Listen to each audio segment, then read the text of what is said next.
Devil's Digest. I know that with all the buzz that this game created, and for good reason, people are going to ask, how is ASU going to handle now success? How is ASU going to handle the buzz? I thought you made really interesting comments about the near 3-hour delay and how the team handled itself in the locker room. Is that maybe in a way kind of an indication how the team is going to handle this game this Saturday from a mental standpoint? I hope, because we played really well after the break. No, I mean, our guys they like football. So, I mean, I think it was good for them to figure out how to win on the road. I think that was bothering them, that we played poorly on the road. And then kudos to our opponents on the road. I mean, I think two of the teams we lost to are two of the top 5 teams right now are in the Big 12. We played them at their place. Our first road game and then a road game without Sam, which is a challenge. So I think, we also faced some difficult situations in there. And I think our guys were ready to try to respond to that challenge. And this will be a great challenge this week. Coach Malzahn's won a ton of games in his career. He made 2 coordinator changes. One of the guys I worked with, Addison Williams, who's phenomenal. And I haven't worked with the other coordinators, only his brother, Brandon Harris. And those guys played really hard for those 2 guys. And it was noticeable that was a different football team last Saturday. So I'm excited to see our guys just get back to work. Chris Cartman, Son of a Source. Kenny wanted to talk about Cam Skattebo, 4th Offensive Player of the Week in the Big 12. Nobody else has won it more than once. Last year, Ollie Gordon won it 4 times. He was Doak Walker Award winner and Big 12 Offensive Player of the Week. Can you just put into perspective what this has been like from your perspective, especially the evolution from last year, what he's meant to the team? And then a lot of people have asked, how healthy he is coming off of that game. So that part too.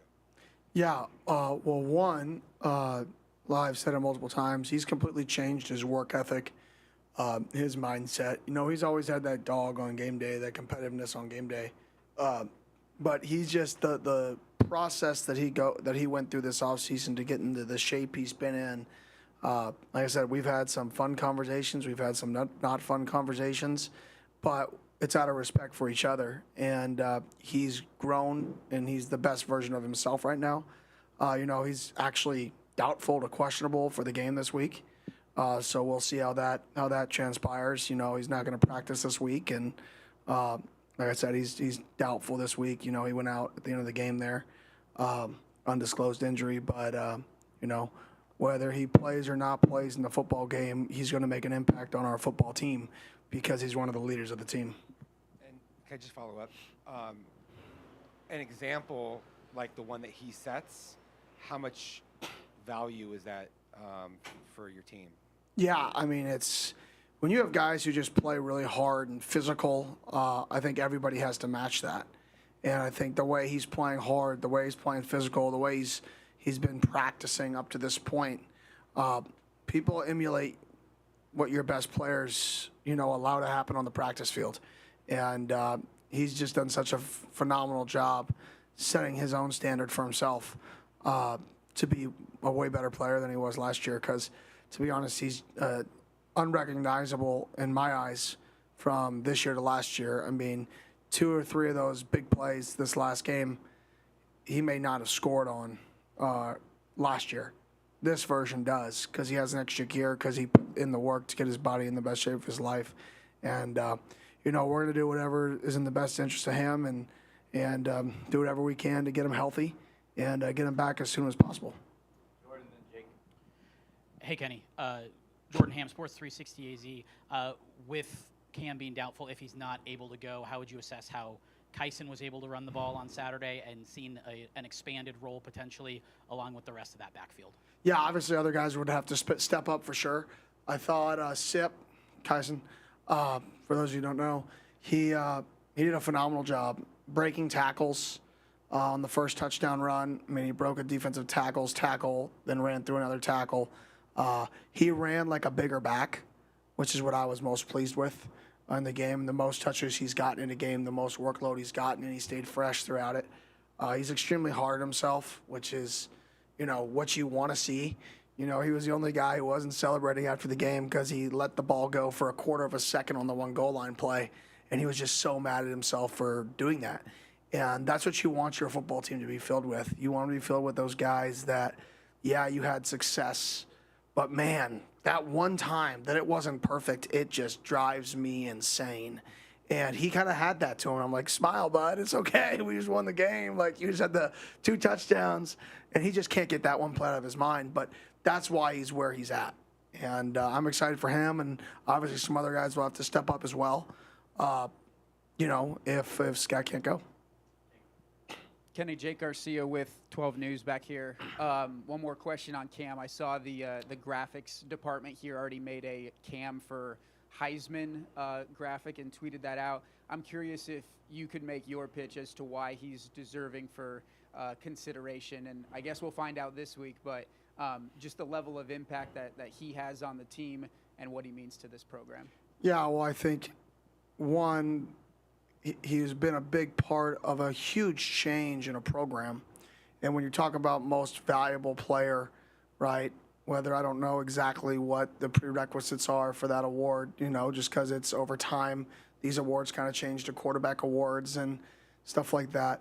But if you're talking about a guy who's impactful on a team, this is a guy who's, arguably the most impactful person on a team that was 3 wins last year, who helped transform a team, not just on the field with the play, but the mindset, like we talked about earlier, the work ethic, the physicality, the toughness. He transformed an organization, helped transform an organization.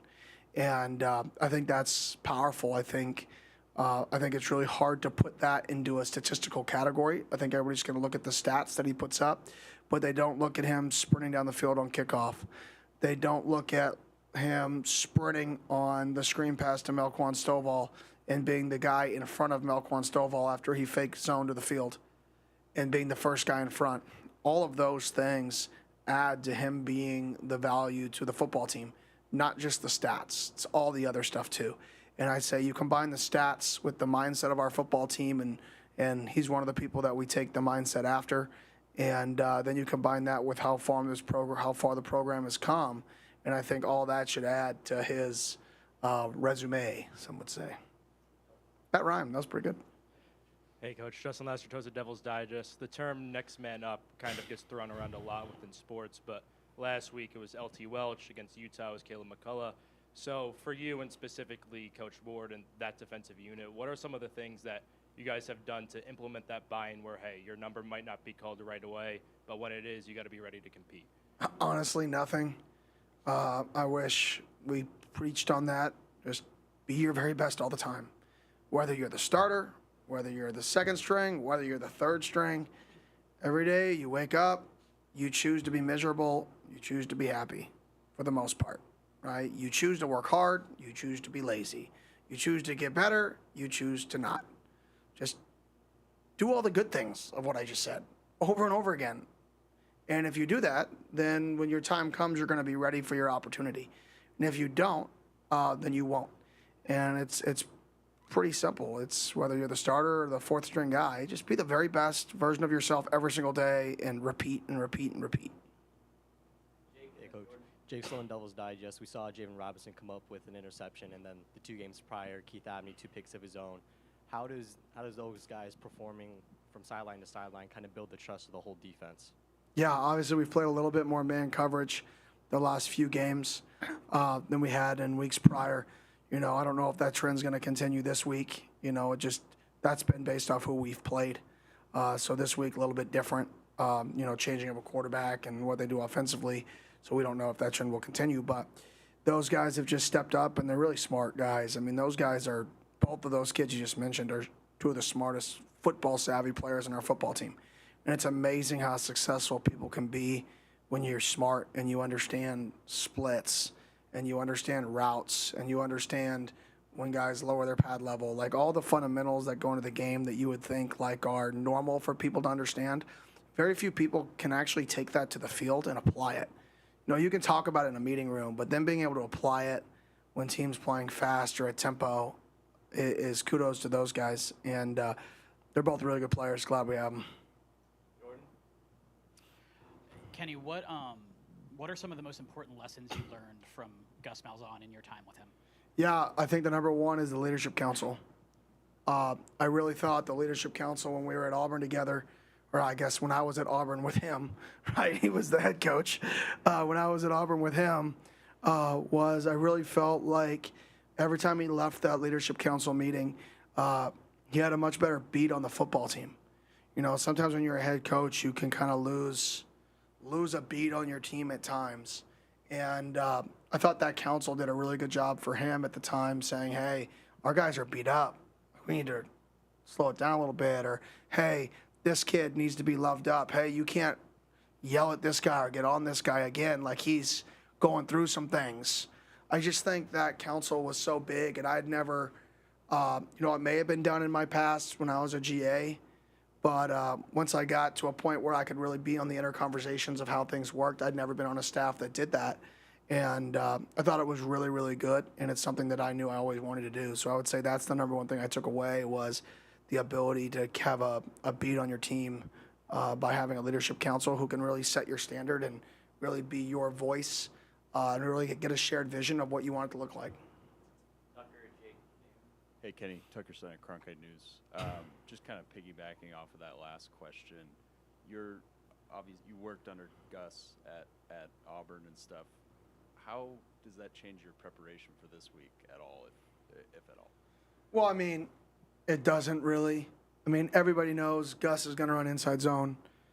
I mean, that's not a secret. Like, that's what they do, and he probably does it better, arguably, than anybody in the country. And I was around him coaching it, him teaching it. That's what they believe in, and I think that's what's made him successful. Is, of course, other people are going to come in and give him ideas. Oh, we need to run outside zone. Oh, we need to do this. We need to do that. All these ideas. And it was just awesome listening to him say, no, this is what we do. I don't care what you do.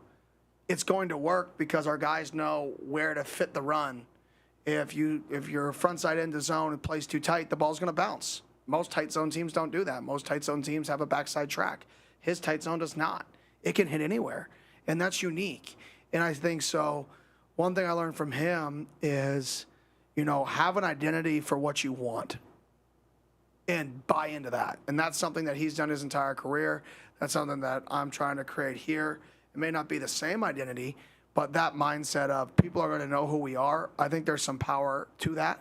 And I think that's why he's been so successful on offense for so long.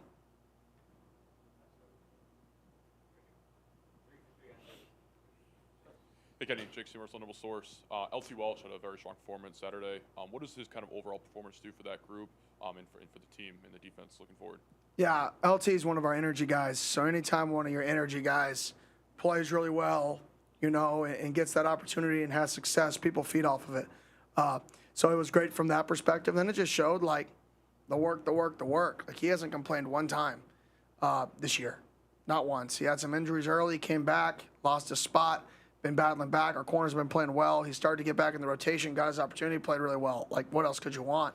Especially for a guy that brings great energy. And he's brought it every single day. That's why I gave him a game ball. If you looked at his Instagram, he posted the game ball. It was cool. It was awesome to see a guy like that really, just embrace his moment and make the best of it.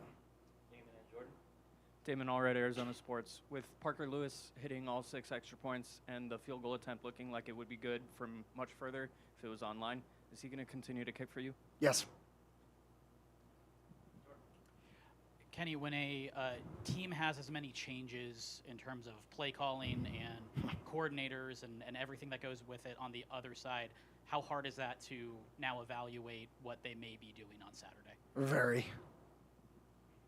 Very. I mean, especially when they play a game where the game's basically over at halftime, and it's like, okay, well, what were they trying to actually do in the game? You don't know because they only played really a half of football from that perspective. So very difficult. You're kind of going in blind to any rhythm of a play caller on both sides of the ball. You don't have a rhythm for either of the guys. You hope that they keep some trends the same. You hope that they don't come out and have their own flair, or you have to be ready for their own flair, and you have to dig back into their history and say, okay, if this guy is going to go outside of, maybe the comfort zone of the last coordinator, the last play caller, what were his go-tos that he would be the first thing he'd put in? So you got to do a little bit of digging into the history. And I alluded to it earlier, Addison Williams, I worked with at Auburn with Gus. He actually worked on the offensive side of the ball. He was actually, me and him worked hand in hand. We were partners in crime over there all the time together. So he's been in the quarterback room before. He's been in my quarterback room before. We've been in it together. We worked on game plans together. I mean, we were very close. And now he's on the defensive side of the ball, right? And then we have Coach Gibbs, who was on their defensive staff, who's now on the offensive side of the ball. So it's kind of funny that, I kind of took that model from Gus, another thing you had of having a defensive guy on that offensive side of the ball, which is a trend in the NFL now anyways. But so I'm excited. Addison's a phenomenal football coach. I firmly believe that. I think he's a head coach in the making over there. He's phenomenal. His family's awesome. He's a great person. He's a really good coach. He's super intelligent. Like, he's going to have some things for us that we got to be ready for. Doug Franz Unplugged podcast. Go back to your leadership council for a second. Number one, other than they're good leaders, what made you choose the people that you chose? And then number two, can you tell us a story about the 2024 season where the leadership council said, this is more of the direction, and you followed? Yeah, well, first part of the question, I didn't choose anybody. It's 100% player picked. Some people don't like that model because they say, well, you're going to get somebody who's just popular on the council. And my rebuttal is, well, if he's popular, he has a voice. Don't we want that guy believing in the vision, right? You don't just want the teacher's pets being the leaders of your football team because they're only certain guys are going to respond to those guys. You've got to get a football team and a vote of your team of who they want to lead them and let those guys lead them. I can't pick who's going to lead a team. So not everybody agrees with that, but that's just my belief. And for us, it's really practices. Like, how do your bodies feel? Coach, we're tired. We're not going to lie. All right, we need to slow it down then. Like, we got to take it back. And so I don't know if there's really one specific I do know one specific moment, but I'm not going to get into that. It was about a different scenario, but where they said, give us a chance to save this player who maybe made some poor decisions, not off the field, but like in the classroom and showing up on time. And we set a standard and we hold it. And they said, you know what, give us a chance. Like, let us handle this. We got it. No issue since. So for me, this is their football team. Like, we're only going to be as good as they play. We're only going to play as hard as they play. We're only going to be as fundamentally sound as they play because everybody's looking at them. We're only going to show up early if they show up early. So it's like, it's not about me. It's not about the staff. It's about how do we get this group of people to set a standard high enough. And I think this group, what's unique is they want it. And we have a group of people, I think, that are setting a higher standard than what we've had in the past. Kenny, how much will this positive momentum with your record help with roster retention and in recruiting? Yeah, I mean, roster retention, I'll be honest, good and bad. The more you win, the more people want your players, the more money they're going to pay them. So we need to fundraise more money. That's just the nature of the beast. The more you lose, the less people want your players. The less they're going to play them. Like, that's how it's the nature of the beast. So every time we win, just understand we need to raise more money to be able to retain our players after the season ends. I will say, I think our players want to be here. I think if our players had their pick on where they want to be, I think this is where they want to be. I asked our leadership council last week, who's kind of thinking about, what happens in 4 weeks. They're like, not many people. Like, we're all about right now. And I think that's what makes this group exciting and awesome, is they want to be here. But at the same token, this is still somewhat of a business from their perspective. And the more you win, the more people are going to come calling them, and the higher the price point's going to be. And us as a fan base, us as Arizona State, the university, everybody has to step up to be ready to push the chips in come December. Are you glad that this will be the last off season of this before the House settlement and the schools compensating athletes changes the model? Yeah, I think that's the exciting part is, I've been telling people, at least our donors, for a long time that NIL is not a marathon, it's a race. And it's a race. This is a 18-month, that's what I said last year, and now it's coming to fruition. I kind of got lucky, right? But It's what I believed. It's an 18-month race, and we're in the last 100 of this 400. Like, we're right there. And if we can retain our roster, just retain our roster, and I think the guys want to be here. They want to be Sun Devils. They're happy here. They're proud to be here. They take some pride in doing what they've done and getting this place back in the right direction. Not where we want to be yet, but get in the right direction. If we as an alumni, a fan base, an institution can back that and support that, I think we can retain the roster through when this new court case closes, and then I think we'll be able to, compete with anybody in the country when we get to that point. But it is a challenge for the next 4 months, and we got to find a way to get these guys where they should be, in my opinion, fairly, what they deserve, and that's really what I'm going to be focused on here on Thursday nights, Wednesday nights, and this offseason early is how do we make sure we retain our roster, because people want players who win.